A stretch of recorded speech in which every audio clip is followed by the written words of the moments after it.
Today's story doesn't come with a question. It's not asking for advice. It's not seeking sympathy. It's simply a voice, one filled with pain, loyalty, and love that's been stretched too far. A woman sent us this from the United States. She's successful, generous, and kind. She loved deeply and gave fully, and in return, she got half-truths, betrayal, and heartbreak. But through it all, she never became bitter. This is what she shared with us in her own words. I knew you long before I ever agreed to date you. I took my time, gave myself space to understand the kind of man you were. Eventually, I gave you a chance because you convinced me you were different. You told me you were honest, that you weren't like the others. I believed you. I trusted you fully and without reservation. You were down on your luck, and because I had the means, I helped you. I didn't throw money at you to control you. I simply wanted to build a life we could both enjoy. I bought you a car, nothing flashy,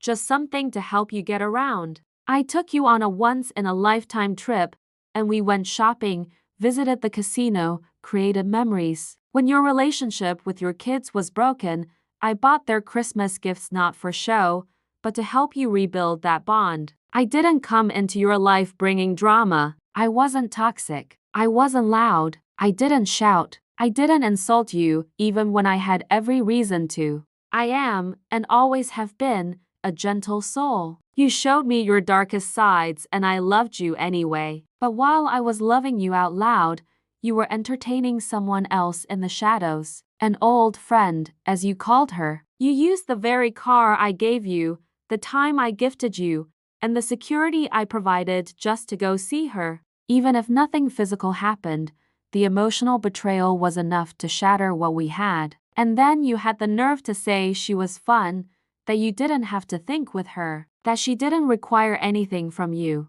that you could just drink and escape. What did I represent then? Responsibility? Maturity? Love with depth? All I ever asked you to do was choose me. That's it. I didn't nag. I didn't demand money. I didn't set impossible expectations. I just wanted a love that was honest. A love where I wouldn't have to find out who you really are through disappointment. When I found out what you were doing, I tried to walk away. I packed up my pain and started to let go. But you reeled me back in. You said you needed me. You said I mattered. And because I believed in who you could be, not who you were acting like, I came back. Out of love, out of loyalty, out of hope. But it didn't last. You used me until the emergency passed. And when it did, you tossed me aside again. I later learned from your friends that behind my back, you called me just a friend, worse, a sugar mama. Meanwhile, to my face, you were calling me the best thing that ever happened to you. Saying you loved me, that I was different, that I made you want to be better. But what you really wanted was comfort without effort. You didn't want to grow, you wanted to hide. When I found out you had gone back to her again,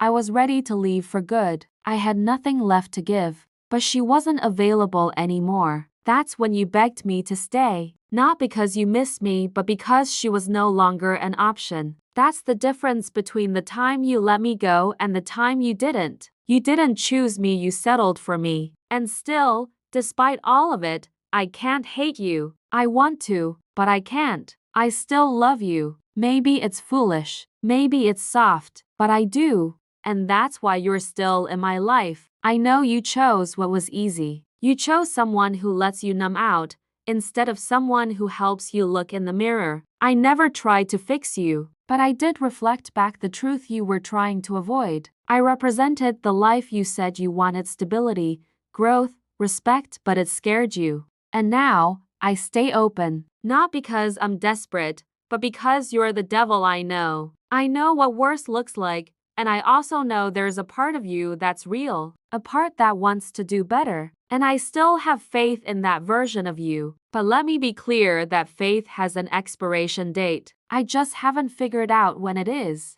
I gave you love, peace, safety, and choices. You gave me lies, half-truths, and excuses. But I'm still here not because I'm weak, but because I still believe in the man you pretend not to be. Now it's your turn. Do you think this love still has a future? Is she too forgiving or just deeply human? Let us know in the comments. This is the Untold Gist, where real people share real stories and real conversations begin.